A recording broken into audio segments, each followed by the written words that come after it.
On time and back. So, where we left off in the last episode, we made that memorial stand thingy-majiggy. You can probably just see it there on the right-hand side in the top corner.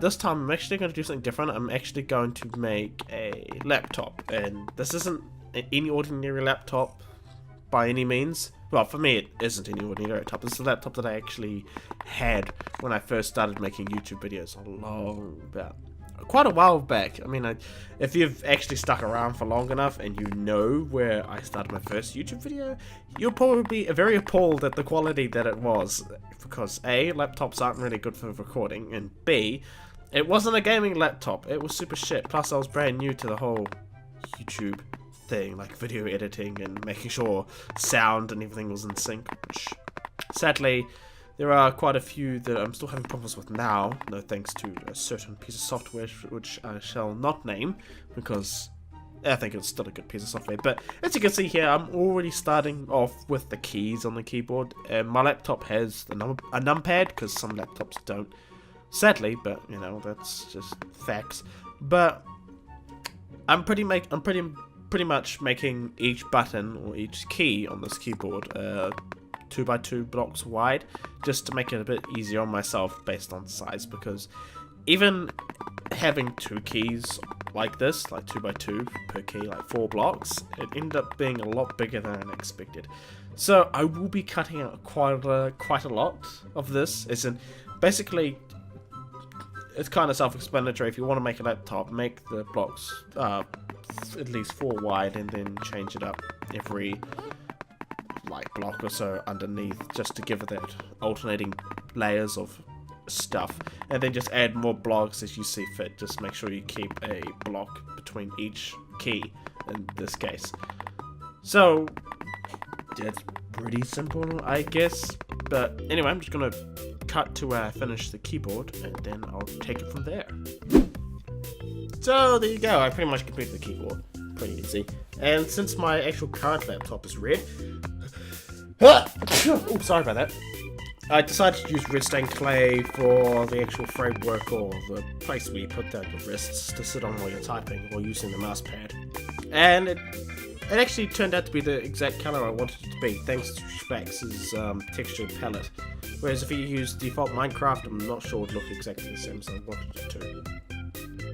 So I'm just going to build the framework, and then I'm going to skip it there. So, as you can already see, I've already used, to save myself a lot of hassle, especially with this, I just used the fill command to fill up the thickness of the actual computer itself. The actual laptop, I should say. Sorry, computer. It's not exactly a computer. Yes, it isn't. I gave the edges some curves, or the corners some curves, because it looked a tad bit nicer compared to what had already been sitting there. To be honest, I think it could have done with a bit more depth, but I was not exactly going for a full-on 1:1 ratio. I was trying to get as close as I could without the build being too drastic. I mean, I did that with the Byeeee, which was almost a 1:1 build, which took a bit longer than expected. Thankfully, the fill command in this is a lifesaver, because most of this is just basically square, and I'm just rounding off the sides, and pretty much it. I'm adding these braces that actually hold the laptop screen itself, that allows it to swivel and close like all laptops do these days. Remember, the old ones never used to do that. I'm not apparently sure. So basically, while I'm placing down this green wall, is just counting out how many blocks I need to go up vertically, because when you have a laptop, the screen size is not longer than the base size from the swivel point, if you know what I'm talking about. So the screen has to be the same size as the base, even if it was there or disconnected. And what I wanted to do was make sure that it followed the same curvature as the base, the screen and whatnot, because it just makes it a little bit more nice and fluid. There you go, changing the weather. Haha, I didn't have to do anything. I've got a command box set up elsewhere, so don't worry about that. Yeah, this was a bit more difficult than I expected, because since most laptops these days aren't just flat out 90-degree angles, people usually have them, I don't know, let's say 110 degrees at an angle at a time, and it made it a bit more harder to figure out how many blocks I had to go vertically and go in by each step, just to make sure that the building was actually accurate to what I wanted it to be. So I do end up going up by like 2 or 3 blocks vertically, then going out 1 block, and then repeating that process all the way to the top, because that's what it was called for. Again, I tried to keep the same curvature of the base with the corners of the screen as well, so it was very accurate as possible. So basically I'm just going to do the framework, and then I think I do the framework and then I actually put in the actual screen itself. I used black stained glass, I'm pretty sure. Yeah, I'm pretty sure it was black stained glass. Was it? Yes, it was. Yes, I did that, and then I put black stained clay behind it to give it a bit more depth, because as it stands, the glass alone by itself made you see through the entire screen. I wish I had the screen a bit thicker, but I don't think I was able to, considering that a screen's meant to be the thinnest part of the laptop compared to the actual base where you put down the keyboards and keys and everything else. So yeah, if you're wondering why that wall is there, it's just the height limit on how high I needed to make the screen before it became too long, too short for the equal length of the base. So again, here the fill command was actually very, very useful, because it would be hellish if I actually spent all my time placing down every single one of these blocks. And here I just leveled it out because I went too high on one of the sides of the screen. Mistakes were made. And just by looking at it right now, I think it actually looks pretty nice, although I still haven't placed in the curvature yet, so I had to go back and rectify that problem because it didn't look ideal as I had hoped. So I deleted that and fixed it up, and fixed it somewhat. I'm pretty sure I had to come back here once or twice to fix it, considering that it was harder to do it at a smaller base level, but I'm pretty sure I was right in doing so with the shape that I was currently at.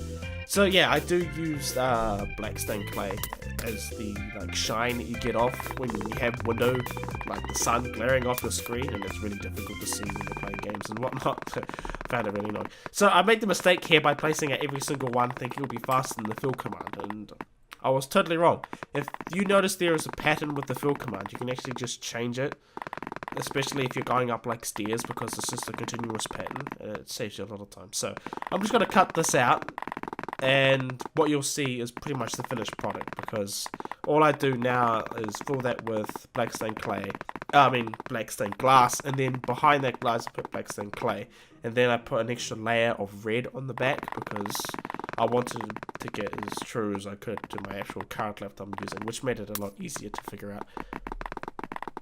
So, yeah, it is a bit thick at the top where the screen is, but, that's what laptop is. So, I'll see you when this build is completed. Okay, cool. As you can see here already, I'm a bit distant from the mic, aren't I? As you can see here already, you can already see me using the fill command more effectively than I have been prior. If you know the pattern of how blocks move, I'm pretty sure I said this before, you can just pretty much repeat the process like a staircase. And in my case, it was just changing the digit of -720 to -721, and adding and minusing 3 from the second one, and leaving the other numbers behind it, or the third coordinate, I should say, exactly as they were. And it just basically made a staircase shape. And I'm only using the fill command to help me out because it is a lot easier. And I'm just using X-ray vision to allow me to see things more clearly, and a lot more easier for you guys to see everything in the dark. I'm pretty sure I used it on the Byeeee 50 cal. So there you go. I fill up the back. Instead of using hardened clay behind the screen, I used wool because I had a bit of a more wavier look to it. And what's a computer without having actual ports in it? So I decided to, give it a headphone and microphone jack, some USB ports, a charger port, and I'm pretty sure I put a ventilation or vent on the side to, let the air flow out, because you don't want your laptop overheating. In the matter of fact, you don't want any computer overheating, because if you did, you'll end up screwing yourself over. So there you go, you got your 2 audio ports there, you got 2 USB ports, and you've got your fan heatsink outlet. Maybe, I don't know, you got some more USB ports over there, and there's a power button. You've also got some, lit up num locks and stuff like that. Scroll lock didn't have a light on my computer, so yeah, didn't need that. Just drank some milk to get rid of the effect, and we have it. There is my laptop that I actually use for recording my camera face thing with, and I think it looks pretty accurate to me. Yes, it does look very simple, but yes, again, it did take a while to make, and obviously to finish things off like I always do in the previous videos. I decided to take out all this gravel. Didn't need that. A path leading to nowhere, obviously. And I just wanted to have a quick look around because I think they updated it, that cobblestone. I think they updated this ages ago, but I didn't know they had cobblestone under the gravel because it used to break like every now and then. So yeah, thank you guys so much for watching this episode. Make sure to leave a comment below if you want me to build anything in particular, even if it's like a castle or something like that. I'll probably get around to doing it at one point if you eventually did ask me, considering that I'll do it because I enjoy things like this, you know, taking people's suggestions. I built a rocket last time as a suggestion by someone, and that turned out really well. I like that. It's a good build. But anyway, thank you guys so much for watching, and I salute you. Bye.